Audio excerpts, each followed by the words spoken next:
The impermanence of a relationship with a dog is something that I've heard you talk about before. Yeah. And how we can, and sort of the impermanence, the fact that we only have dogs for a short time. I've got a dog as well, and I've had it since it was a puppy, and it now has grey hairs and it's older and it doesn't run like it used to. And little Pablo, I'm now realizing that he's in the last season of his life. Yeah.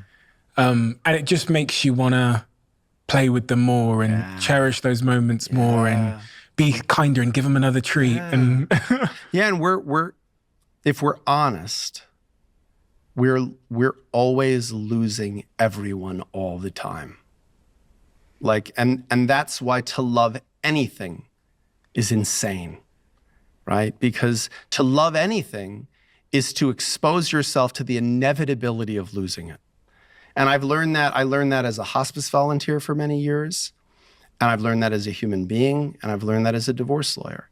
That like we're all losing everything all the time. Even our child, like you have a child, that child tomorrow, the child they were the day before is dead, it's gone. They're a new thing every day until all of us are ghosts, until all of us are gone. And so to me, keeping that awareness in your mind is everything. Like you honor that dog by saying, you know what, I took for granted when this was a puppy peeing on everything and running around and eating all my shoes, like I didn't realize like there was a limited amount of time. Like there is a finite number of times you will watch the sunset. You don't know that number, but it exists. You just don't know it yet. There's only so many more summers that you will be here to see. You just don't know the number. It could be 1. It could be 100. It's probably not 100, right? So I think to me, when people say like, well, how is a divorce lawyer so like, into love and such a romantic at heart? Like, how could you not be? How could you not be? When you're confronted every day with how fragile love is and how transient it is and how powerful it is. It means so much to us. So much of what we do all day is to find love and to be loved and to feel worthy of love. And then we have it and we just kind of forget we have it until it's going away. And then it's too late or it's gone. And now it's completely too late. Like if you realize, was it Pablo, your dog? Yeah. If you realize how amazing Pablo is when Pablo's gone, shame on you. Like you should, when you pick him up and smell him, like to me, like that's everything. There's I don't know if you ever read Thich Nhat Hanh's work, the Buddhist monk. So Thich Nhat Hanh was a Vietnamese Buddhist monk. He was nominated for the Nobel Peace Prize in like the 80s. He wrote some beautiful books. He passed away a few years ago, but he wrote several books. One of them being Peace is a beautiful one. He's written a whole bunch of books, Peace in Every Step. But he, as a Buddhist monk, has this mindfulness exercise. And I've said it to people, I've shared it with people a couple times. They always look at me like I'm insane when I say it. So I'll share it with you because you brought up death. If I bring it up too much in polite conversation, people just think I'm morbid. And then they're like, all right, all this guy does is talk about death and divorce. We got to hang out with like nicer, more fun people. But he has this mindfulness exercise and it's this. He says, when you hug someone, think about the fact that they're there and you're hugging them. Then close your eyes and they think about that they've died. And this is the last time you're hugging them before you let go of their body and it's taken away. And then remember that they're alive and you're hugging them. Like, how could that not choke you up? Like, how could you not, like, when you hug your dog, you will someday most likely have to put your dog down, right? You will have to make the very painful, but very responsible and loving decision that the best of this dog's life is over and that there's nothing but pain ahead. I've had to do it several times in my life. It's heartbreaking, but it's the final act of love and service to something that you've had dominion over and taken care of and have the duty of taking care of. And I know every time I've had to do that 3 times and just smelling it and going, oh, that's it. Like, that's it. It's gone now.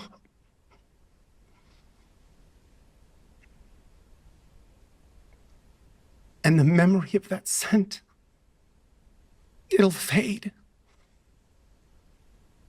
But like right now, that dog's alive. Pablo's alive. And you can smell him. And you're not letting go of him now. He's there. He's there right now. Like, so how do you not right now just breathe that in every chance you have? Because you don't know how many more times you'll have. I don't, when people say to me like, well, how can you think so much about death? Or how can you think so much about breakups? Like, how can you not? Haven't you ever lost anything? Have you forgotten what it was like to have it? Like, did you not keep in your mind like how beautiful this was and how it's gone? Like, my mother died 8 years ago. And I found an old videotape that I didn't even know like existed. And it was, my dad had like gotten a video camera and he'd like shot, all these video, and I could hear my mother's voice. And like hearing it, I went like oh my God, like that was her voice. Like I haven't heard it in 8 years. And I heard it again and it was so familiar, And I thought to myself, oh my God, like I'm so glad I got to hear that. But when she was alive, I never thought like, oh my God, she's here. Like I get to hear her voice. Because someday that'll be gone. Like it'll be gone. The memory of her voice will be gone. It will fade. Like tears in rain, it will just fade. And so to me, like that, if we could just have that presence of mind when it comes to love, like love is not permanently gifted, it is loaned. And the people you love, the dog you love, the people, they're loaned to you and you're loaned to them. And if you could just remember every day to treat it like something that's impermanent and that you're losing all the time. Like, because I'll tell you something, I think it's insane to love anything because of the pain that it's going to cause. But oh my God, man, I love that pain because it means I got to feel it. Like I know when I got my dog Kaba, I only got Kaba because Buster died. If he hadn't died, then I never would have had room in my life to get another dog. So in some horrible way, I guess I'm glad that he died. Like, but that's not how it works. How it works is that he died, Buster, and I went, I will never love again. I will never do this to myself again. I will never feel this pain again. It's the worst thing in the world. I will never expose myself to that. And then a friend called me up and said, hey man, we're doing an adoption event with this dog and I just need you to watch him for the night.